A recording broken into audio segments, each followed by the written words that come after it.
করবে, করে একটু বাধা সৃষ্টি করবে, করলে যাতে করে ইমানের খাতায় নামটা কেটে যায়। এই হচ্ছে কাজ খান্নাস। ওই জন্য লেখা আছে খান্নাস মানে চক্রান্ত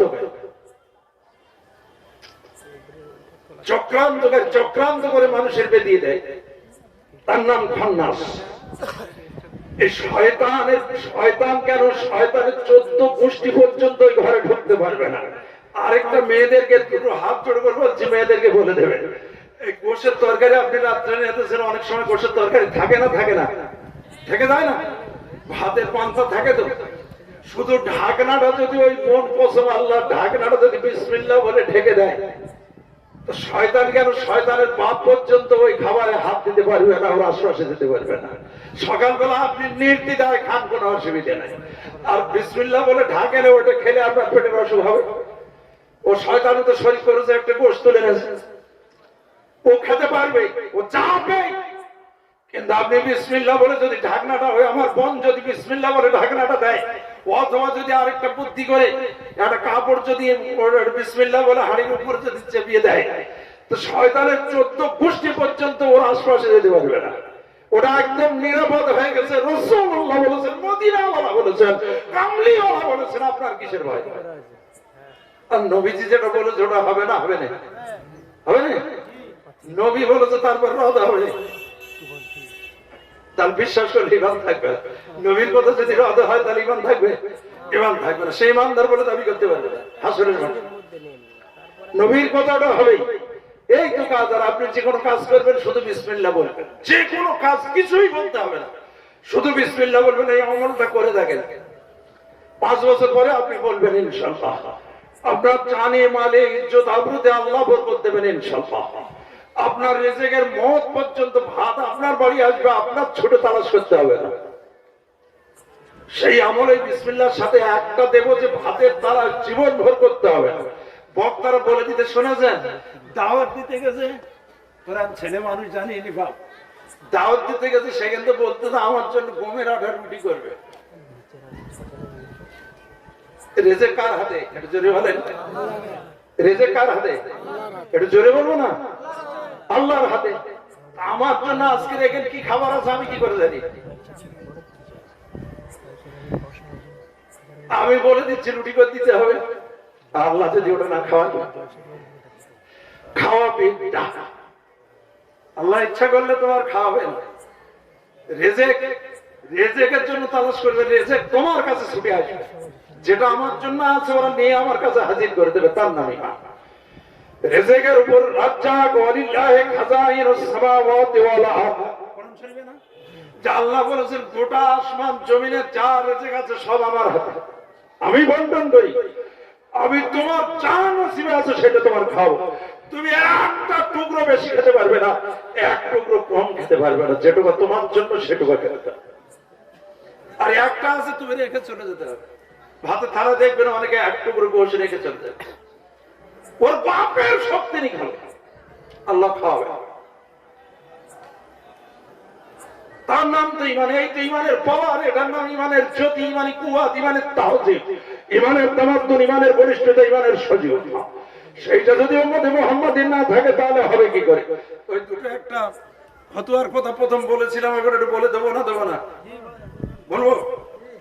মনে আছে যারা প্রথম ছিল তারাই জানে, যারা শেষে আছে তারা জানে না। বলছে যে একটা ছেলে মারা গেলে তার স্ত্রী কি তার গোসল দিতে পারবে? আর একটা মেয়ে যদি মারা যায় তার স্বামী কি তার গোসল দিতে পারবে?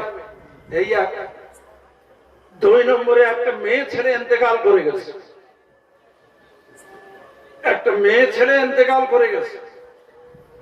মেয়ে ছেলের মুখটা খুলে গ্রামবাসী তত যত লোক জানাজা পড়তে এসছে তার জানা মুখটা কি দেখা শরীয়তের কি চাইছে দেখতে পারবে না? পারবে না। এই একটা কথা।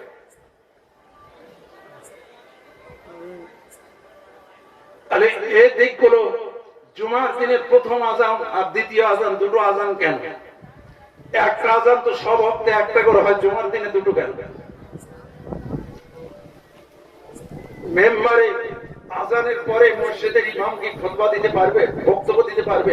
এটা কি হাদিস কোরআনে আছে? এটা কি কোরআন হাদিসে আছে? সিয়াম পালন করেনি 1 মাস, তারা কি ঈদের নামাজ পড়তে পারবে? এই আরেকটা প্রশ্ন। নামাজ, ঈদের নামাজ সকলের পড়ার জন্য ওয়াজিব। প্রথম প্রশ্নটা কি, যে ঈদের নামাজ যারা সিয়াম পালন করেনি তারা পড়তে পারবে কি পারবে না? তাহলে এর শর্ত হচ্ছে হাদিস শরীফে প্রত্যেকের জন্য ঈদের নামাজ পড়া ইমানদারের জন্য তো ওয়াজিব। তাও তো প্রত্যেকে পড়তে পারবে? অবশ্যই তারা পড়বে, অবশ্যই যারা পড়বে এটা ওয়াজিব তার জন্য। তিনি পড়বে, কোন অসুবিধা নাই, তারা পড়বেই পড়বে। 1 2 নম্বরে জুমার আজান দুটো হলো কেন? জুমার আজান কিন্তু একটা ছিল চিরদিন। নবী মুহাম্মদ রাসূলুল্লাহ 23 বছর নবুয়তি জীবনে একবার আজান ছিল, যেটা দ্বিতীয়বার যেটা আজান দেয়। দ্বিতীয়বার যে আজানটা দেয় এটা জোরে দেয় না আস্তে দেয়? একটু জোরে বলতে হবে, আস্তে হবে। 2-1 জানেন, বাকি লোক জানেন না, একটু জোরে বলেন।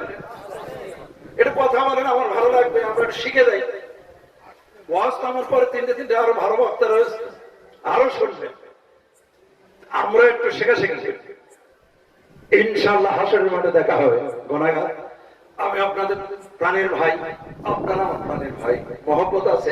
হাসরের মাঠে কিনে উঠবো, এটা আমলে উঠতে হবে ইনশাআল্লাহ। যেটা করে রেখে যাচ্ছে এটা সেদিন কাজে লাগবে ইনশাআল্লাহ।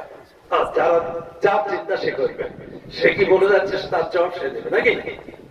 আমার দিতে হবে? দিতে হবে না। আমি আখেরাতের ভেবে কথাগুলো বলছি, কত সোজা জায়গা না।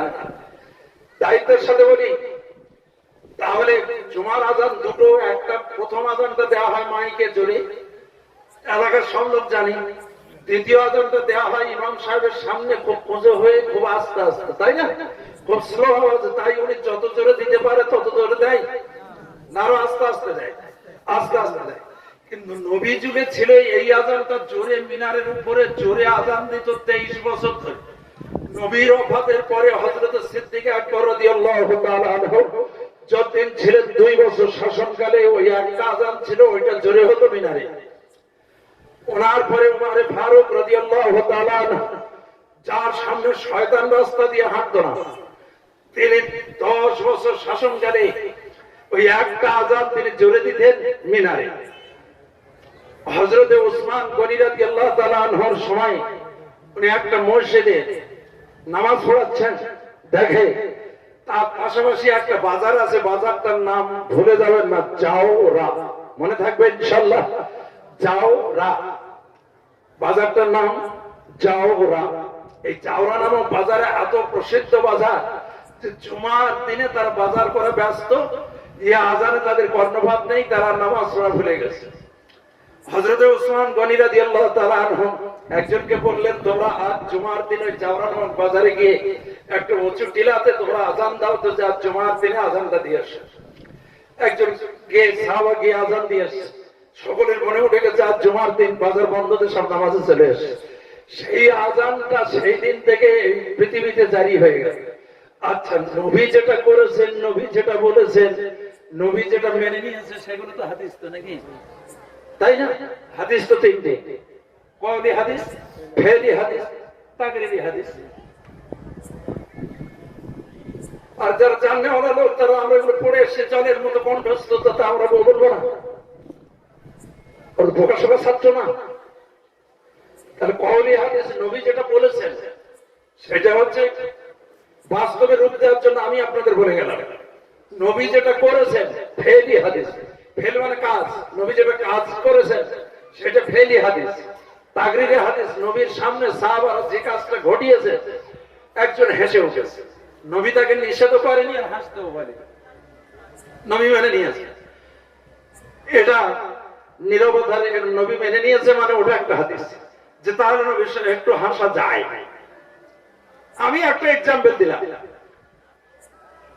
গোশাপ রান্না করে এনেছে, সাহাবারা খেয়ে ফেলেছে, নবীজি খাননি, ওরা খেয়েছে, নবীজি নিষেধ করেনি। সেটাকে ওই জন্য অনেকে বলছে ওটা খাওয়া যাবে। এই একটা হাদিস বললাম। এরকম যেগুলো নবী নীরবতা পালন করেছে, সাহাবারা কিছু ঘটিয়েছেন, এই একটা হাদিস। নবী যেটা করেছেন নিজের জীবনে সেটা একটা হাদিস, নবী যেটা আমাদের জন্য বলেছেন সেটা একটা হাদিস। তার 3টা হাদিস। এইবার বন্ধু আমার জওয়ান যুবকেরা, তা নবী বলেনি, নবী ওফাত হয়ে গেলেন, সিদ্দিক আকবর ওফাত হয়ে গেলেন, উমর ফারুক রাদিয়াল্লাহু তাআলা আনহু ইন্তেকাল করলেন, আর উসমান রাদিয়াল্লাহু তাআলা আনহুর যুগে এটা জারি হলো। সেইটা হাদিস রূপে আজও জগতে চলছে। সেই আজানটা জোরে হচ্ছে, আর নবী যে আজানটা দিয়েছে সেইটা আসতে হচ্ছে। এইটা ঠিক হচ্ছে তাহলে? আলেমের দ্বীন জবাব চাই, জবাব দাও। নবী যেটা জোরে দিয়েছে সেইটা জোরে দেওয়া তো সহিহ হাদিস, তুমি সেইটা জোরে দিচ্ছ না কেন? এটা জোরে দাও। হযরত উসমান গনি চাওরা নামক বাজারে আজান দিয়েছে, সেইটা জোরে দিচ্ছ, আর নবী যেটা জোরে দিয়েছে তুমি দিচ্ছ না কেন? জবাব চাই, জবাব দাও। এই বললে শফিউল্লাহ মুক্তি খুব খারাপ। এটা তো হাদিস জল জল করছে, তুমি দেখো নাই, চোখের সামনে পড়ে নাই। নাম্বার 2, এ তো হয় না। জুমার দিনে প্রথম আজান দেওয়ার পরে যদি যে লোক নামাজ পড়ার জন্য মসজিদে আস, বক্তব্য দিচ্ছ, বক্তব্য দেওয়াতে একটা হাদিস দেখাও, তুমি কেন বলে? আমি শফিউল্লাহকে দায়িত্বের সাথে বসে আছি, তুমি একটা হাদিস দেখাও যে বক্তব্য দেওয়া যায়, তুমি হাদিস দ্বারা আমাকে প্রমাণ করিয়ে দাও, দেখবো যে হ্যাঁ তুমি পড়াশোনা করেছো ইনশাআল্লাহ। একটা হাদিস নাই, অথচ ওটা চলছে। ওটা তো বেদাত করো নাই, বেদাতের তলপিনে ঘুরে ঘুরে বেড়াচ্ছ। এটা বেদাত, ওটা বেদাত, কবর জিয়ারত করলে বেদাত, শবে বরাত করলে বেদাত, শবে বরাতের রোজা রাখলে বেদাত, ও জানাজা পড়ে কবর দিয়ে তার একটু দোয়া করলে বেদাত, হানি বেদাত, তেন বেদাত, সব তুমি বেদাতের তলপি হয়ে বেড়াচ্ছ। আর তুমি ওইটা বলছো না, তুমি জুমার দিনে খুতবা দিচ্ছ, তুমি বক্তব্য দিচ্ছ মেম্বারে বসে, তোমার ওটা বেদাত না তোমার শরীয়তে চাই? জবাব চাই, জবাব দাও। তুমি এটা বলো, হাদিস দিয়ে দেখাও। প্রথম আজানটা তুমি কোরআন আর হাদিস দিয়ে প্রমাণ করো। বন্ধ হওয়ার জওয়ান যুবকের জ্ঞানীগণীরা, মেয়ে ছেলেদের ক্ষেত্রে যখন ইন্তেকাল হয়ে যাবে, অনুরোধ হাদিসটা জেনে নেন। হযরতে ফাতিমাতুজ জোহরা রাদিয়াল্লাহু তাআলা আনহা, ইনি কে? নবীজির কে হয়? এটা জোরে বলবেন না। নবীজির বেটি, মেয়ে, কন্যা, যে ভাষায় বলে। তো নবীজির বেটি, নবীজির সাথে এত কানেকশন। শেরে খোদা আলী দূরে কাজে গেছে, কয়েকদিন পরে শেরে খোদা আলী বাড়ি এসে ফাতেমা বলতে, আমার একটু অনুমতি দাও, আমি আব্বার দেখে আসি। আপনারা বলেন 1 মাস পরে কাজে তো আপনি ঘরে আছেন, আপনার বউ বলতে পাবে বাড়ি যাবো। আপনারা যেতে দেবেন তো খুশি থাকবেন না নারাজ হবে? নারাজ হবে যে 1 মাস পরে ঘরে এসে তার ওর বউ করতে হবে, আমি বাড়ি যাবো। আলী বলতে তুমি এগিয়ে যাবে, কারণ বললে অসহ রাদিয়াল্লাহু তাআলা যারে নবী বেটি ফাতেমা যা হয় না, আমার আমি বলে যাইনি, বলে যায় রে করে গিয়ে আব্বার একটু দেখা করে আসবে, দেখা করে ফিরে আসবে। শেরে খোদা আলী অনুমতিতে চলে গেছে। আব্বাজানের সাথে এত মোহাব্বত, এত ভালোবাসা, একবার না দেখলে কলিজা দাও দাও করে চলে যায়। নবীজিকে দেখা করে আসতেন, আজ উনি বলছেন আমিকে দেখা করে আসবে। সেই মেয়ে নবীজির ওফাত হবে, ইন্তেকাল হবে। নবী ফাতেমা রাদিয়াল্লাহু তাআলা আনহা গিয়েছেন, নবীজির মাথার কাছে বসেছেন। ফাতেমা হাও হাও করে কাঁদছে, ঝরঝর করে কাঁদছে, কান্না থামাতেই পারে না কেউ। নবীজি বলছে, ফাতেমা কেঁদো না, এসব কানে কানে বলছে যে আমার আহলে বাইতের মধ্যে সর্বপ্রথম তুমি খুব তাড়াতাড়ি আমার পাশে যাবে, আমার কাছে যাবে, আমার দেশে যাবে।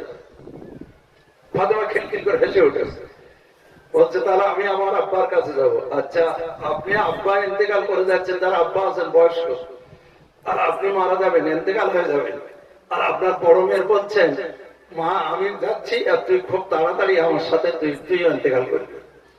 আপনার মেয়ে খুশি হবে না নারাজ হবে? খুব ভেবে বলতে, আমার হজগুলো বুঝে বুঝে শুনছেন, এ নারাজ হবে না যে আব্বা যাচ্ছে আর আমার নিয়ে যাচ্ছে?